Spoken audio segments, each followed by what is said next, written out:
Opposition की conference Islamabad में होनी थी, हर तरफ उसी का एक चर्चा था, उस पर हम पहले बात कर लेते हैं। जिस होटल में आज दूसरा रोज होना था इस कॉन्फ्रेंस का, उसको ताले लगा दिए गए। ऑपोजिशन का ये इल्जाम है और उस गेट को फलांगते हुए ऑपोजिशन के हमारे सीनियर पाकिस्तान के पॉलिटिशियंस कॉन्फ्रेंस में शिरकत के लिए पहुंचे। जलसा तो ये कोई था नहीं, यहां पर एक कॉन्फ्रेंस होनी थी और तकारीर होनी थी। हुकूमती रवैया आपकी नजर में क्या जाहिर कर रहा है? बड़ा हैरत अंगेज रवैया है ये, क्योंकि मुझे याद पड़ता है मार्शल या फौजी हुकूमतों में भी जब एक मरकजी धारे की हिज़्ब खिलाफ की जमातें रहनुमा बैठा करते थे तो इतना एक मुरब्बत हुआ करती थी कि वहां पर पाबंदी नहीं होती थी कि लोग अपना इजलास कर लें, बातचीत कर लें। ज़ाहिर है इसमें कोई लॉ एंड ऑर्डर की सिचुएशन तो पैदा नहीं कर रहे थे वो।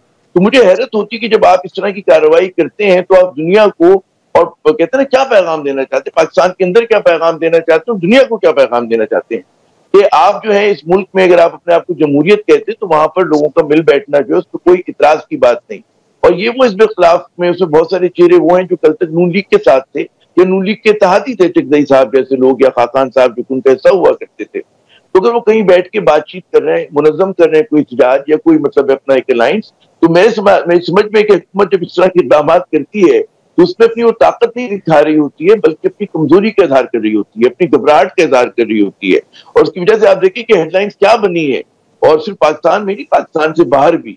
और जो भी पैगाम दिया गया है वो ये दिया गया है कि नी जत रिएक्शन है। फिर इसको आप जोड़ें, कल मेरा तारड़ साहब एक उस पर आ रहे थे किसी और चैनल पे, और उसको उन्होंने फरमाया कि जी ऑपोजिशन प्रोपेगेंडा कर रही है, उनको तो कोई जगह का मसला नहीं है, और अगर उनको कोई दिक्कत है तो मैं उनकी मदद कर देता हूँ। ये उनका लुबे लुबाब तक अगर आप याद करें तो आप बताइए कि आज सबने देखा कि वो ताले पड़े हुए हैं। हमारे पास रिकॉर्डिंग्स आई हैं कि जी होटल इंतजामिया कह रही कि जी अगर आप लोगों ने यहाँ पे अगले दिन जमा हुए तो हमारे 150 मुलाजमीन जो है वो नौकरी खो सकते हैं, यहाँ पे ताला डाल दिया जाएगा। तो कौन धमका रहा था होटल इंतजामिया को, कौन उन पर दबाव डाल रहा था? और फिर हमारे अगर वजीर इत्तलात को इस बात की इत्तला नहीं है तो फिर किसको इत्तला है इस बात की? तो बहुत सारे सवाल मैं समझता हूँ कि पाकिस्तान की पेचीदा गंभीर सियासी सूरत-ए-हाल को इसमें मजीद पेचीदगी और मजीद जहर आलूद आप करते हैं कि जब आप जायज जमहूरी जो एक आपकी वो होती है एक्टिविटी, उसको बंद कर रहे होते। तो मेरे ख्याल में हर लिहाज से हुकूमत ने कोई अच्छा अमल नहीं किया, और उससे ज्यादा इसको मतलब इसकी कमजोरी ही जाहिर हो रही है। जी शाहजेब जिलानी साहब, हुकूमती रवैये के हवाले से भी कुछ कहिएगा। अब उनकी तरफ से तंज ही किया जा रहा है, बिलखुसूस कल से हम देख रहे हैं जो शाहिद खाकान साहब ने कहा कि कुछ तो इंतजामिया के लोग थे, कुछ और लोग थे, तो हुकूमत उनको एक तरह से उनको उकसा रही है कि वो नाम लें या फिर इस्टेब्लिशमेंट से मुताल्लिक कुछ जवाबन कह दें। एक गैर संजीदा सा रिस्पॉन्स है, कोई एक्नॉलेजमेंट नहीं है कि ये तमाम मुश्तरका तौर पर अपोजिशन है जिसने ये कॉन्फ्रेंस रखी थी। तो हमने देखा ताकत के नशे में जब हुक्मरान होते हैं उनके मुख्तलिफ किस्म के रवैये मुख्तलिफ अदवार में आपने देखे, लेकिन नून लीग का जो रवैया है क्या ये 2 कदम आगे बढ़कर आपको नजर आता है? बहुत डिसअपॉइंटिंग रवैया है कि अगर चंद सौ लोग जो हैं ऑपोजिशन के वो किसी होटल के बंद कमरे में इजलास भी करना चाहें, बहुत ज्यादा ओवर रिएक्शन है गवर्नमेंट का। और जैसे अभी आमिर ने भी कहा कि इट शोज के how nervous the government is. अच्छा, ये समझ में नहीं आता क्योंकि बज़ाहिर अगर आप देखें, ऊपर से अगर आप देखें तो वो ये क्लेम कर सकते हैं कि इकोनॉमिक स्टेबिलिटी आहिस्ता आहिस्ता आ रही है। हम कहाँ खड़े थे, हम एक डिफॉल्ट करने वाले मुल्क थे, और आहिस्ता आहिस्ता उनके मामला सही हो रहे हैं। महंगाई कम से कम आशारियों में कम हो रही है, सूद कम हो रहा है। वो उनको तो इससे स्ट्रेंथ लेनी चाहिए। फिर जिस अंदाज में पार्लियामेंट ने 26वीं आईनी तरमीम पास कर दी, पीका का काला कानून उन्होंने पास कर दिया। पार्लियामेंट्री जैसा भी एक पार्लियामेंट है, एक शैम इलेक्शन हुआ, उनको तो कॉन्फिडेंस होना चाहिए। लेकिन जिस तरह का ये रवैया है, इससे लगता है कि अंदर बहुत गवर्नमेंट हिली हुई है। शायद इसकी एक वजह ये भी है कि वो जानते हैं कि वो एक शैम इलेक्शन के जरिए गवर्नमेंट में आए हैं।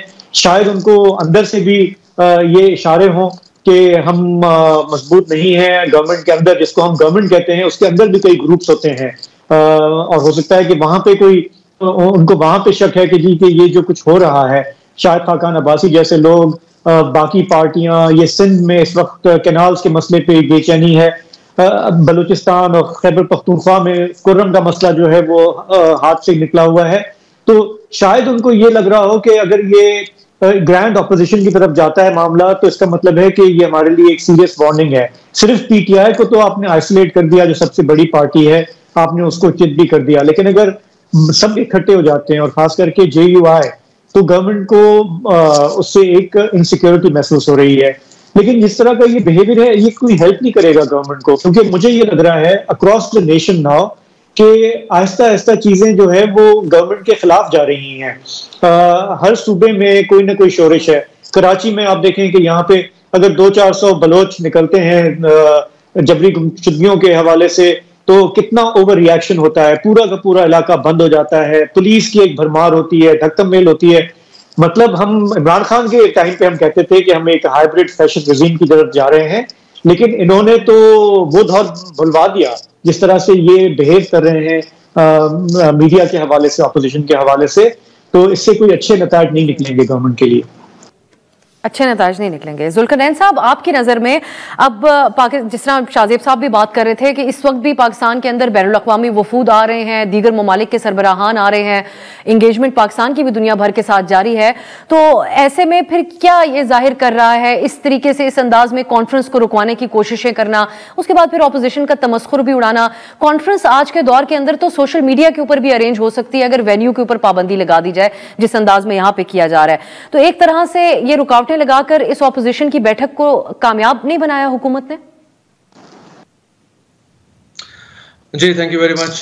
देखें जी, जो गवर्नमेंट कर रही है या गवर्नमेंट को जो बैक कर रहे हैं, ये कॉन्फ्रेंस, कौमी कॉन्फ्रेंस को जो रुकावट डाली है, ये इटसेल्फ ये खबर दे रही है कि उन्होंने डिसाइड कर लिया है कि हम पूरी तरह से आयरन हैंड के साथ इनको डील करेंगे। क्योंकि जो बात पहले चल रही थी, इनके मुज़ाकरात हो रहे थे गवर्नमेंट और अपोजिशन में, वो डेडलॉक की नजर हुए। अपोजिशन चाह रही थी जुडिशियल कमीशन बने नवंबर 26 के ऊपर, मई 9 के ऊपर। गवर्नमेंट ने अभी अपना माइंड पूरी तरह से बताना था इनको रिटर्न में, उससे पहले ही इन्होंने विड्रॉ कर लिया और फिर दोबारा से इन्होंने कॉल दी कि हम प्रोटेस्ट करेंगे। तो जिन्होंने उन्होंने अब डिसाइड किया है कि रोड शो तो बिल्कुल उस पर क्रॉस है, उसकी तो आप बिल्कुल सोचे ही मत। और दूसरा यह है कि दूसरी पॉलिटिकल एक्टिविटीज, जिस तरह ये एक बंद कमरे में या एक हॉल में आप वो भी, उसकी भी इजाजत नहीं है। इसी को ही आप साथ मिला लें खान साहब का कुछ घंटे पहले का ट्वीट, जिसमें वो कह रहे हैं कि मुझ पर जेल के अंदर जो पाबंदियां हैं वो मजीद सख्त कर दी गई हैं। बुशरा बीबी के साथ बैक टू बैक मैंने रिक्वेस्ट किया था, आज मुझे 3rd टाइम डिनाई की गई है मेरी मीटिंग विद बुशरा बीबी। तो ये चीजें अगर आप सारी इस तरह से देखें तो लग यही रहा है कि अब गवर्नमेंट को जो बैक कर रहे हैं वो पूरी तरह से इस चीज पे कन्विंस्ड हैं कि इनको हमने कोई पॉलिटिकल स्पेस नहीं देनी। चाहे ये इंडोर पॉलिटिकल स्पेस की बात करें, आउटडोर को तो बिल्कुल भूल जाएं, और हम बिल्कुल आयरन फिस्ट के साथ इनको डील करेंगे, आयरन हैंड के साथ डील करेंगे। और चूंकि इकोनॉमी समहाउ हमने स्टेबल कर ली है, पॉलिटिकल स्टेबिलिटी का वो कहते हैं, जो एक बात की जाती है कि पॉलिटिकल स्टेबिलिटी होती है तो इकोनॉमिक स्टेबिलिटी होती है, वो कहते हैं कि अब पीटीआई को हम इसमें इस तरह से देखते ही नहीं है। पीटीआई ये स्लोगन जरूर लगाए, लेकिन हम इस स्लोगन को नहीं मानते। पॉलिटिकल स्टेबिलिटी की डेफिनेशन उन्होंने रीडिफाइन कर लिया है। उन्होंने कहा कि ठीक है, कंट्री का पहिया चल रहा है, समहाउ चल रहा है, हमने बैलेंस ऑफ पेमेंट में हर साल जो पे करना होता है वो भी मैनेज कर रहे हैं, आईएमएफ के साथ हमारी डील ठीक है, वो इंटैक्ट है।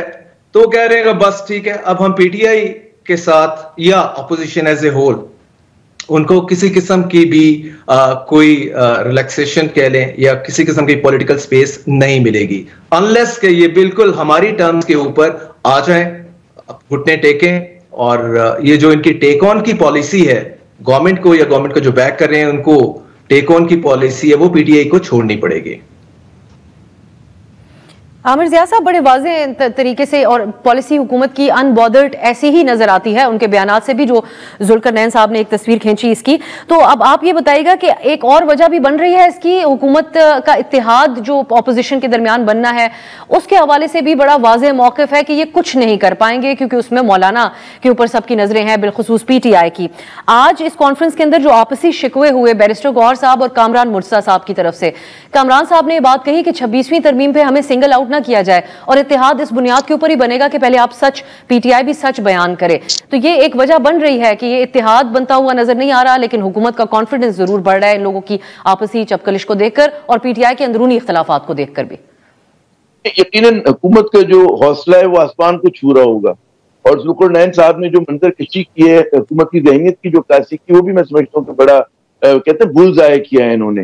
मगर मेरा एक सवाल है, तो सवाल ये कि जब आप जो है कहते हैं या तो आप तस्लीम कर लें कि आप जमहूरी मुल्क नहीं, आप नॉर्थ कोरिया बन गए हैं, तब तो समझ में आता है आप इस तरह की टैक्टिक्स करें। लेकिन जब आप कहते हैं जमहूरी मुल्क हैं और आप जो इत्तेदाल पसंद है, आप इत्तेदाल पसंद ही कहेंगे ना ये लोग जो कि डेमोक्रेटिक स्ट्रगल पे यकीन रखते हैं, कॉन्फ्रेंस करते हैं, बैठ के बातचीत करते हैं, आप उन पे जब ये रास्ते बंद कर देंगे तो क्या नतीजा होगा?